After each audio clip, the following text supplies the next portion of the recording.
What is the creepiest thing you've seen in the woods or in remote or rural areas? Part 2.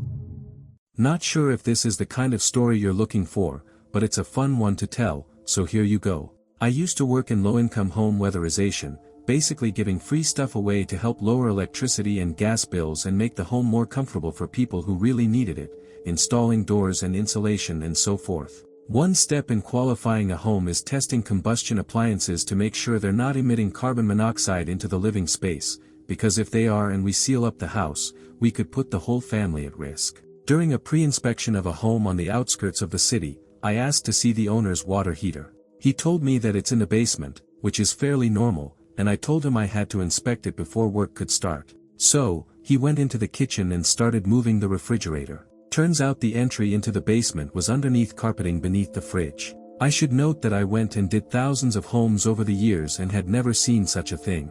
But, whatever, it needed to be done regardless, so I pulled out my flashlight and shined it down the stairs to check out the layout, but really to look for black widow spiders because I hate black widows. At this point, I noticed a dead cat, mostly down to a skeleton. Not my favorite sight, but really common in crawlspaces and basements. I took a few steps down the stairs and continued my spider check, and noticed another couple of small animal skeletons. At this point, I started to worry about gas, or poisons, or something equally dangerous, and began looking closer. There were animal skeletons everywhere, at least 10 on a cursory look. Some of them were so degraded I couldn't determine what they used to be. I also happened to notice that this guy was waiting at the entrance a little too quietly, with his hand on the door. Something clicked in my brain and I got this immense sense of danger. I was about 4 steps from the door being clear to close, I had no partner on the job with me, there was death all around me, and I realized just how hidden the entrance to the basement really was. I got the hell out, told the guy I needed extra tools and would be back, and marked the job as non-feasible for health and safety as I was driving away. I have no idea if I was actually in any danger, it could have been completely innocent. But I still remember the adrenaline rush and sense of doom, and sometimes you just don't take chances. I'm getting asked frequently if I reported this guy to the police, and there's a lot of concern about the dead animals. I did not file a formal report, mainly because nothing I saw was entirely out of the ordinary. Crawlspaces and basements have venting at the base of the house, and it's really common for animals to squeeze in and then not be able to get back out. If you have space under your house, there's a decent chance something has died down there. You get used to it when your job takes you down there frequently. Now, this was an extreme case and clearly everything put together raised concern enough for me to get the hell out, but the sad fact of working with low-income families is that you see how lousy their lives can be. You learn not to do anything to make their lives any harder, and I took a lot of pride in the fact that my job made their lives just a bit better. I didn't think that my being scared for a minute was enough to involve the police, you know. A little over 22 years ago, I had just gotten out of the military. I drove all the way from Louisiana to my hometown in Montana without incident. I spent a few days at home and then got back on the road because my new destination was Boise, Idaho. It was February, so instead of going straight down the length of the state, I cut across the panhandle of Idaho into Washington. The highway going straight down through the state is really twisty and very dangerous in the winter. So I crossed the state line into Washington. It was a Sunday and it was very, very early in the morning. As cliché as it sounds, there was quite a bit of fog in the air. I had been driving for a while and I really had to use the bathroom. Now, normally, since I was out in the middle of nowhere, I would have just pulled over on the side and taken a whiz, but since it was so foggy and hard to see, I thought it was safer to just wait until I hit the next small town. So I drove for maybe 5 more miles and I started seeing signs for a town. I can't for the life of me remember the name of the town, but I think it was Linden or Linder, something like that. It was on I-90 going into the Spokane Valley, so I headed towards the sign, which was a right turn off the interstate. It was a short drive up this road, and I reached the town. It was small, but I thought nothing of it since I was from a small town in Montana. Now, here's where things got odd. There wasn't a single person to be found. There were cars and businesses, but not a single person was to be found. No one walking the street, no logging trucks driving. Everything was just as still as the air. I stopped at a gas station. It was one of those all-in-one places that did car repair, tires, etc., but no one was at the counter. I thought, well, maybe it's just really early. So I went around to the side to see if the bathroom was locked, and it was. As I made my way back around to the front of the building, I saw a delivery truck. It was a Coke Classic truck. Except it wasn't moving. Its headlights were on, the hazard lights were on, and the passenger and driver side doors were open, just sitting there in the middle of the street. Yes, I was getting a bad vibe, so I got back in my car and went back the way I came. I got back to I-90 and thought again about just pissing on the side of the road, but honestly, I was too afraid. I continued driving until I hit Spokane. Honestly, I was more than a bit freaked out and had completely forgotten I had to piss. I didn't see anything creepy or hear anything creepy, but the stillness in the air and the complete lack of life, human or animal, was just terrifying and unsettling. Once I got to Spokane, I looked on the map to see where I was. It was a Rand McNally map, because GPS on phones wasn't a thing yet, and I couldn't find the town on it at all. Even as I'm writing this, I've looked at Google Maps, and nothing by the name Linden, Linder, or otherwise is on the map. I still to this day will never forget that feeling of just freaky displacement I felt there. When I got to Boise, I told my friend about it, and he thought I was just trying to rip off Silent Hill or Resident Evil. Honestly, I can't blame people for saying that, but at the same time, that was the reason I wouldn't piss on the side of the road.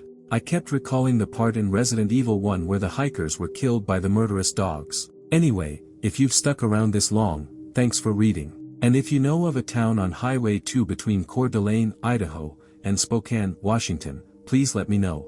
If you are from there, I mean no offense, but your town is creepy as hell. I used to be a tour guide for a world-famous haunted mansion. In between tours, tour guides would have to walk through the mansion and dust and sweep. It felt a little eerie walking through an old and supposedly haunted Victorian mansion by yourself, but I didn't believe in ghosts so I didn't mind too much. Anyway, the long-deceased owner was an eccentric old woman, who had stood approximately 4 feet 10 inches. One day I was approximately in the middle of the mansion sweeping at the bottom of a staircase. No one was around when I suddenly heard a tiny voice say, "Excuse me." I was very startled as I looked up at the top of the staircase. I was even more startled when I saw the owner of the voice. There, at the top of the staircase was an old woman in a flower print dress who stood about 4 feet 10 inches. My legs literally went weak and I believe I actually dropped my broom. I tried to speak but I was so scared I couldn't say any words. After I stood there shaking in silence, she spoke again. "I lost my tour group. Can you help me find them?" I never told the other tour guides that I quite literally nearly shit my pants because I had mistaken an old lady who had gotten lost from her tour group for a ghost. I'm in a power wheelchair. Can't stand up, much less walk. Took a family vacation to Washington, D.C. several years back. The wheelchair I had at the time was a piece of crap that wouldn't carry a charge long enough to last a single day, so almost every night the wife and kids would be pushing me and my chair back to the hotel. Knowing this, we had planned to go see one of the sites at night, the Lincoln Memorial, I think. So, that afternoon we stayed at the hotel with my chair plugged in to get as much charge as possible and maybe make the trip without killing everyone. We saw our sights and went to head back to the subway/metro/whatever it's called, only to learn that certain stops, including the one nearest our hotel, closed at a certain time of night. We were well past that time, so we found the next nearest open stop and decided to get off there and hope we made it back alive. The train stopped, and at this particular stop, the cars and the platform didn't match up quite right. There was a gap of about 4 to 6 inches and a step up of a couple of inches from the car as well. My chair, being as shitty as it was, wouldn't make that gap going forward, so I turned backwards to give it a shot. I'm not quite sure how, but the back casters of my chair got turned sideways and fell down into the gap between the cars and the platform. I was effectively stuck and couldn't move. Suddenly my chair began to violently rock back and forth, tossing me around pretty roughly. Thinking it was my wife, I started to turn around to tell her to chill a little bit because she was beating me to death. As my head turned, I saw my wife and all 4 of my kids standing a few feet away, staring in horror at me. Now sort of scared myself, I turned around to see a homeless dude with both hands on my chair, shaking the hell out of it. I started to say something, but just as my mouth opened, he succeeded in getting my chair out of the gap and onto the platform. I was so surprised that I kind of just stared for a second. He didn't say anything, just turned and drunkenly shambled away. Finally coming to reality, I called out, "Thank you." He didn't answer or even turn around. He just silently raised his hand to acknowledge my "thank you" and disappeared into the night. He damn near broke my ribs slamming my body into the arms of my chair, but he got me out of there. We still joke about the drunk guardian angel of DC.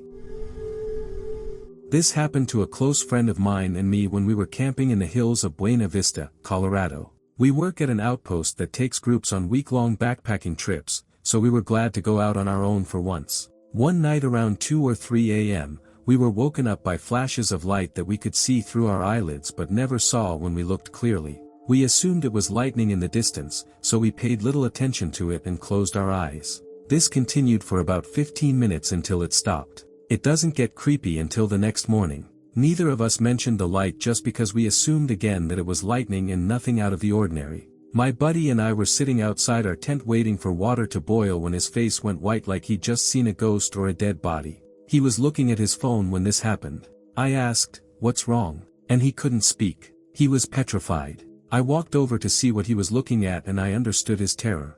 On his phone's camera roll were 15 or 20 photos of him and me sleeping in our bags in our tent from the night before.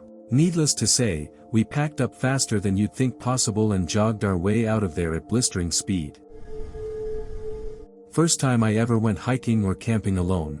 I was in a remote area in the high desert and was pretty scared to be out there solo. Just me and a bunch of juniper trees and freezing gray skies. I had to keep psyching myself up, but I kept feeling like something was nearby or watching me. I thought I was just being paranoid, then I saw something on the ground on the trail. It was a very large, bloodied deer leg that had been wrenched off clean from the missing body. It was very, very fresh, steaming, only about 30% eaten, and whatever had done it had massive chompers. There was a strong animal-wise smell in the air and although I cannot prove it, I'm almost certain that I was near a mountain lion who was watching me and trying to decide if she was going to leave me alone while I walked past her briefly abandoned dinner. The only predators in that area were mountain lions and coyotes seemed too small to do the damage I saw on that leg. I kept walking slowly, afraid to run, flailing my arms and legs about madly while singing Anarchy in the UK, for, safety. It was the only song I could think of at the moment.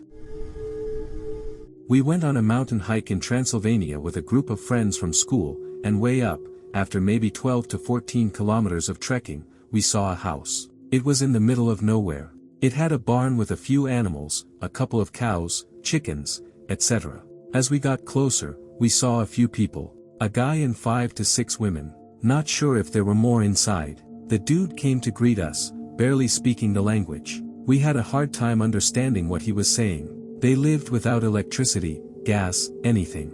This was in the early 90s, so there was no internet or mobile phones to worry about, at least for most people. Anyway, they all looked weird, with kind of dumb expressions on their faces, and we could barely understand each other. They asked us who the president was now and if we wanted some milk. They looked at our clothes and shoes weirdly, curious, like who knows when the last time they had human contact was. Or maybe there were more crazies around those parts, I don't know. Not sure to this day what was going on. It's not typical in the region, so we kind of freaked out, especially because the dude looked a bit disturbed, and we were too young. We were looking around to see if there were more of them. Paranoia was getting to us, thinking there must be a village nearby. What was also weird is that all the women kept their distance and never got close to us. Like he was guarding them or checking us out to see if it was safe for them. One of my friends kept saying we didn't want their milk and that we needed to go, because it was getting dark. We walked calmly for a while, then when we thought we were out of their sight, we bolted like crazy out of there. Needless to say, we camped after a few hours, and we always had one person awake to keep watch. We told people that were living in the villages near that area about the mountain people, and they didn't believe us. They said nobody lives there, up in the mountains. This is probably less scary than a lot of the other posts, but I was pretty sure I was going to be the nameless victim at the start of a horror movie to show how dangerous the monster is. Basically, my dad and I were walking through the woods when we came across a young moose leg lying on the ground. It looked like it had been violently torn off with no sign of the rest of the moose anywhere. It was fresh, the wound still red and probably no more than a couple of hours old. My dad is a pretty skilled hunter, so he handed me the axe he was carrying and told me to watch for wolves while he started looking for tracks. After a little bit, he came back saying, "That's weird. Normally if it was wolves, you'd be able to find paw prints, but I can't see any. Also no bear prints, so I have no idea what killed this." And so I'm like, "You didn't find any tracks at all?" And his very reassuring response was, Well, I did find what appears to be the mama moose's tracks headed this way, showing me the tracks. You can see how her stride is a lot longer here. Whatever killed her baby, she didn't want to fight it. She just took off running. He then pulled out his bear spray and held it at the ready as we kept walking deeper into the woods, armed with bear spray and an axe, against some unnamed predator that left no tracks. This was quite a few years ago now, but my friend and I had this really cool spot to hang out in the woods. You had to walk in the middle of a creek for a kilometer and duck through sharp bushes and thistles. The hike was very rewarding, though. The spot was about half an acre big. It was pure green grass on an incline with beautiful, clear water ponds everywhere. There was tons of wildlife, and the butterflies lived there. So there were always tons of butterflies. So, the story begins on the way to this place. My friend Levi and I were walking along the river on the way to the spot. It was in the middle of a valley, and nobody else ever went down there. Suddenly, Levi stopped moving and ducked into a bush. I did the same because I thought there must have been a large animal somewhere. I saw him staring up the hill, and so I looked up too. There were two people standing at the top of the hill, heaving a lifeless body back and forth. We watched as they threw the lifeless corpse down the hill, as it bounced off the trees and eventually got stuck on a tree at the bottom. Then they took off. We were terrified, and I was shaking so badly I couldn't speak. So, we decided to verify it was a real body. Levi got about 4 feet away before screaming, "It has nostrils. It's real, run." So, of course, we took off running, and I glanced back to see the two people run back to the top of the hill. We ran 2 kilometers through thick brush and trees to get away from them. The next day we were with his parents, driving to town, and we saw like 10 fire trucks at the school closest to the forest. Terrified, we told his parents, bawling our eyes out, worried that we were going to get killed. His mom started laughing at us and said, "They're training for search and rescue." That was a dummy that the firemen had to find. I never slept as well as I did that night.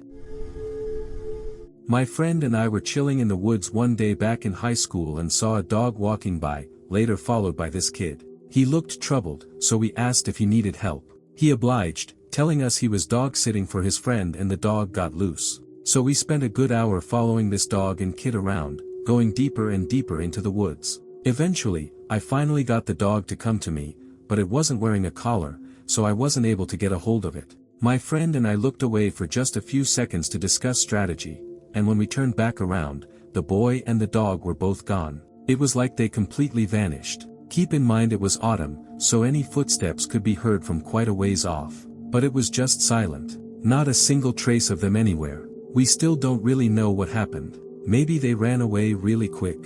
Who knows? It was definitely enough to creep us out, though.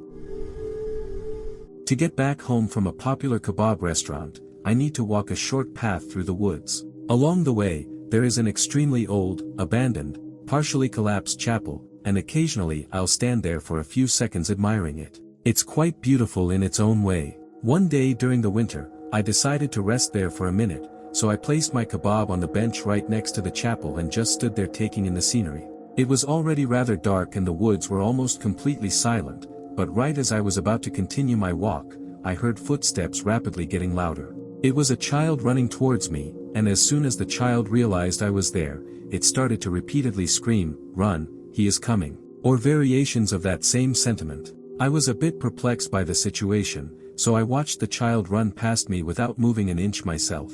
It didn't take another second for a much heavier pair of footsteps to appear. I could make out a silhouette in the distance which seemed to be their origin, and at that exact point in time, I got really scared. As opposed to running, I decided to hide in the chapel next to the altar, and after tripping over an old, broken chapel bench, I reached my hiding place. The footsteps got louder and louder, but right as they approached the vicinity of the chapel, they suddenly went silent. About 15 seconds of complete quietness had passed before the words, "Oi, you bloody idiot, you left your kebab on the bench," broke the silence. Turns out it was a resident of the very same street I inhabit. His nephew was visiting and he wanted to race him to the kebab stand. I don't know whether this was the right place to post this. Ultimately, this is more stupid than creepy. This took place in the Australian bush around 10 or 11 at night. I was 17, leading a staggered column of about 60 cadets to our detachment campsite. Due to light discipline rules, only I at the very front of the group and the other flight commander at the rear had torches on. This was so that any vehicles coming along the trail could see us and so that most of the cadets could maintain their night vision. We were camouflaged up and thus difficult to see at night. As we walked along, I periodically looked to my sides and kept seeing what looked like dewdrops on the ground, almost like tiny blue gems glinting in my torchlight on either side of the road. I had to maintain my position in the formation, so I couldn't get a good look at what they were. However, after a while, we stopped for a very brief break, and I took the opportunity to have a closer look. Walking over to the side of the trail, I spotted a small cluster of the diamonds and focused my head torch on them.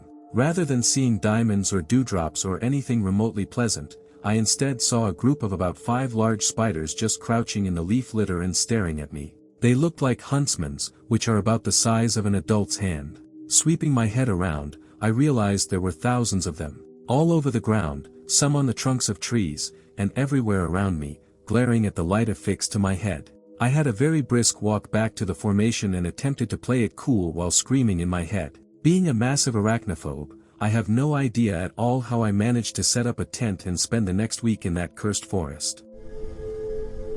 I was in a large wooded area near my boyfriend's home with him, hanging out nearly at midnight. We had gone in pretty deep, and it required a good amount of climbing. The closest path was maybe a 5 to 7 minute climb down, so it was highly unlikely someone could be at that spot at that time of night besides us. As we were kissing and stuff, he thought he saw a shadow move 20 to 25 feet to the left of us, climbing, but it stopped suddenly when my boyfriend looked at it. He told me to be wary, and at that exact moment, we saw a dark figure climbing up and diagonally, as if he was trying to get directly above where we were. We didn't move and watched him until he had closed the horizontal gap and was directly above us, maybe 15 feet up the steep, forested hill. Then he began to come towards us. Without skipping a beat, my boyfriend grabbed my hand, and we ran downhill toward the path. We made it in less than 2 minutes, still holding hands and listening to the man running behind us. We ran as fast as we could down the path and out of the forest where there was a cafe and some basketball and tennis courts next to the wooded hill, and of course, people. When we realized we had come really close to being mugged or worse, we vowed never to go there at night again. My boyfriend and I were backpacking through rural Tasmania a few years ago. While on a bus, we were discussing our plans for the ensuing 2 weeks. The girl in the seat in front turned around and offered us a place to stay in her town. We declined as we were headed elsewhere first, but she gave us her mobile number and said that she and her partner would love to have us. A few days later, we decided to take them up on their offer. We called her, and she said they were happy to host us. So far, so good. They met us at the train station, and immediately something felt off.